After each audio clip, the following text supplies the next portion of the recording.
जय जवाहर संगवारी हो। आप देख रहे हैं डेली न्यूज छत्तीसगढ़। मौसम विभाग से बड़ी खबर सामने आ रही है। छत्तीसगढ़ में इस हफ्ते हो सकते हैं बारिश। राजस्थान के ऊपर बन रहा है चक्रवाती घेरा। हवा का रुख बदला।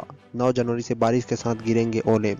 छत्तीसगढ़ में इस सप्ताह बारिश के योग बन रहे हैं। यह राजस्थान के ऊपर शुक्रवार को बन रहे चक्रीय चक्रवाती घेरे की वजह से होगा। प्रदेश में हवा की दिशा बदल गई है। संभावना जताई जा रही है 9 जनवरी से प्रदेश के कई हिस्सों में हल्के से मध्य स्तर की बरसात होगी। कहीं कहीं ओले गिरने की भी संभावना है। मौसम विज्ञान केंद्र रायपुर के विज्ञानी HP चंद्रा ने बताया, पश्चिमी विक्षोभ के कारण 7 जनवरी को दक्षिण पश्चिम राजस्थान के ऊपर ऊपरी हवा का एक चक्रीय चक्रवाती घेरा बना रहा है। इस घेरे के पूर्व दिशा की ओर आगे बढ़ने की संभावना जताई जा रही है। इसकी वजह से हवा की दिशा में परिवर्तन हो गया है। न्यूनतम तापमान में 2 से 3 डिग्री सेल्सियस और अधिकतम तापमान में मामूली वृद्धि होने की संभावना बन रही है। 9 जनवरी से प्रदेश के अलग अलग हिस्सों में हल्की सी मध्यम स्तर की वर्षा अथवा गरज चमक के साथ छींटे पड़ने की संभावना बन रही है। प्रदेश में 1-2 स्थानों पर गरज चमक के साथ ओलावृष्टि की भी संभावना है। सामान्य मासिक वर्षा केवल 15 मीटर। छत्तीसगढ़ में सामान्य तौर पर जनवरी के महीने में कम ही बरसात होती है। रायपुर में जनवरी की मासिक वर्षा का औसत केवल 15 मिलीमीटर है। 2021 में जनवरी में एक बूंद पानी नहीं बरसा। जनवरी में 24 घंटे के भीतर अधिकतम वर्षा का रिकॉर्ड साल 1921 का है। तब 22 जनवरी को 55.4 मिलीमीटर पानी बरसा था। दिसंबर के आखिर में भी भारी नुकसान कर दिया था भी बरसात। दिसंबर 2021 के आखिरी में छत्तीसगढ़ के अधिकतम जिलों में मध्यम सी बरसात हुई थी। रायपुर में तो बरसात ने रिकॉर्ड ही तोड़ दिया। यहाँ शाम की सुबह 8:30 बजे तक 66 मिलीमीटर बरसात हुई। दूसरे जिलों में भी काफी बरसात हुई। ओलावृष्टि से सड़कें और खेत मकान पूरी तरह पड़ गए। भारी बरसात और ओलावृष्टि की वजह से किसानों को नुकसान हुआ। सरकारी धान खरीदी केंद्रों में खुले में रखा धान भी बरसात की वजह से भीग गया। जय जवाहर संगवारी हो। दूसरी बड़ी खबर सामने आ रही है। बचपन का प्यांगा सहदेव स्वस्थ। 8 दिन बाद जब रायपुर के बालाजी अस्पताल से होगा डिस्चार्ज। सड़क हादसे में आई थी गंभीर चोटें। बचपन का प्यार गाने के बाद मशहूर हुए बस्तर के लिटिल स्टार सहदेव दीर्दो का 8 दिन पहले एक्सीडेंट हुआ था। स्वस्थ होने के बाद रायपुर के बालाजी अस्पताल से शुक्रवार को सहदेव को डिस्चार्ज कर दिया जाएगा। डॉक्टर्स की टीम के साथ मुस्कुराते सहदेव की तस्वीर भी सामने आई। सुकमा में एक सड़क हादसे में सहदेव घायल हो गए थे। सहदेव ने बॉलीवुड सिंगर बादशाह के साथ भी गाना गाया है। बादशाह के उनकी टीम लोग भी लगातार सहदेव के परिजनों से संपर्क में बने हुए थे। सहदेव को गंभीर रूप से घायल हालत में रायपुर लाया गया था, जहां डॉक्टर ने बताया कि चोट की वजह से सहदेव के सिर और आंख के पास खून के धक्के जम गए थे। उसे फ्रैक्चर भी हुआ था। सहदेव फ्रैक्चर का ऑपरेशन किया गया। अब वह बिल्कुल ठीक है। सहदेव को शुक्रवार को अस्पताल से छुट्टी दे दी जाएगी। 8 दिन पहले हादसे में हो गया था गंभीर घायल। बचपन को बचपन कहने मासूम अंदाज के कारण हुआ ही। सहदेव का गाना बचपन का प्यार सोशल मीडिया पर जबरदस्त वायरल हुआ था। इस गाने में सहदेव बचपन को बचपन का ध्यान यह भोला और मासूम अंदाज पब्लिक को बेहद पसंद आया। कई नामी सेलिब्रिटी ने सहदेव के वीडियो को शेयर किया। उसके बाद बॉलीवुड सिंगर बादशाह ने उसके साथ इस गाने का रिमिक्स तैयार किया। जय जवाहर संगवारी हो।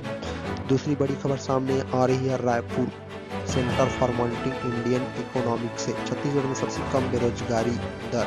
प्रदेश में बेरोजगारी दर 2.1%। कर्नाटक, गुजरात और उड़ीसा ही हमसे बेहतर। MP 7वें, UP 9वें स्थान पर। छत्तीसगढ़ के सबसे कम बेरोजगारी वाले राज्यों में शुमार किया है। आंकड़ों के अनुसार छत्तीसगढ़ 2.1% के साथ देश के सबसे कम बेरोजगारी वाले राज्यों में चौथे क्रम पर। 1.4% के साथ कर्नाटक पहले स्थान पर। 1.6 के साथ गुजरात दूसरे और उड़ीसा तीसरे स्थान पर आया। Centre for monitoring Indian economy के नए आंकड़ों के मुताबिक छत्तीसगढ़ के पड़ोसी राज्य मध्य प्रदेश में बेरोजगारी दर 3.4 हुआ 7वें स्थान पर। उत्तर प्रदेश 4.9 बेरोजगारी दर के साथ 9वें स्थान पर। असम 5.8 के साथ 12वें क्रम पर। वहीं राजस्थान में 27.1, झारखंड में 17.3 और बिहार में 16% की बेरोजगारी दर है। देश में सर्वाधिक बेरोजगारी दर हरियाणा में 34.1% बताई गई है। इस रिपोर्ट के अनुसार पिछले साल जनवरी 2021 की स्थिति में देश में बेरोजगारी दर 6.52% थी, जिससे शहरी बेरोजगारी 8.9 और ग्रामीण बेरोजगारी 5.81 थी। वही दिसंबर 2021 की स्थिति में देश में बेरोजगारी दर 7.7 रही, जिसमें शहरी बेरोजगारी 9.1 और ग्रामीण बेरोजगारी 7.1 रही। Centre for monitoring Indian economy CMIE एक थिंक टैंक है। यह संगठन पिछले 45 सालों से भारतीय अर्थव्यवस्था, विदेशी मुद्रा, कृषि, उद्योग आदि क्षेत्रों में सतत अध्ययन करके डेटाबेस का निर्माण करता है। अर्थव्यवस्था पर इसकी ओर से जारी आंकड़ों को प्रामाणिक माना जाता है। अफसरों का दावा सरकारी नीतियों से बने रोजगार के अवसर। जय जवाहर संगवारी हो। शिक्षकों के लिए बहुत बड़ी खबर सामने आ रही है। शिक्षकों को 3 साल में पदोन्नति नहीं करना होगा, 5 साल के अनुभव का इंतजार। सरकार ने एक बार फिर नियमों में किया बदलाव। छत्तीसगढ़ सरकार ने छत्तीसगढ़ स्कूल शिक्षा विभाग शैक्षिक एवं प्रशासनिक संवर्ग भर्ती और पदोन्नति नियम में बदलाव किया है। इससे शिक्षकों की पदोन्नति के लिए न्यूनतम अनुभव 5 साल से घटाकर 3 साल कर दिए गए। यह व्यवस्था केवल एक बार के लिए की गई है। सरकार के इस फैसले से लगभग 28,000 एलबी शिक्षक संवर्ग के शिक्षकों को पदोन्नति का लाभ मिलेगा।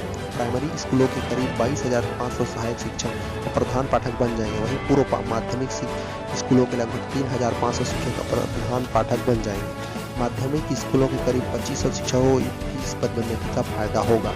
स्कूल शिक्षा विभाग ने पदोन्नति नियम में बदलाव इस अधिसूचना को राजपत्र में प्रकाशित करा दिया। पदोन्नति का यह नया नियम अब छत्तीसगढ़ में लागू हो चुका है। इस निर्णय में संविलियन हुए शिक्षाकर्मियों को उनकी सेवा अवधि का लाभ मिलने से पदोन्नत हो सकेंगे। शिक्षकों की पदोन्नति से बच्चों को उसके शिक्षकीय अनुभव का लाभ मिलेगा। नवंबर में हुआ था फैसला। छत्तीसगढ़ मुख्यमंत्री भूपेश बघेल की अध्यक्षता में 22 नवंबर को हुई राज्य मंत्रिपरिषद की बैठक में पदोन्नति नियमों को शिथिल करने का फैसला हुआ था। तय हुआ था कि प्रधान पाठक, प्राइमरी स्कूल शिक्षक एवं व्याख्याता के पदों पर पदोन्नति के लिए विभागीय भर्ती नियमों में बदलाव किए जाएं। नियमों में प्रावधानित 5 वर्ष के अनुभव को एक बार के लिए बदलकर 3 वर्ष के अनुभव के आधार पर ही पदोन्नति दी जाए।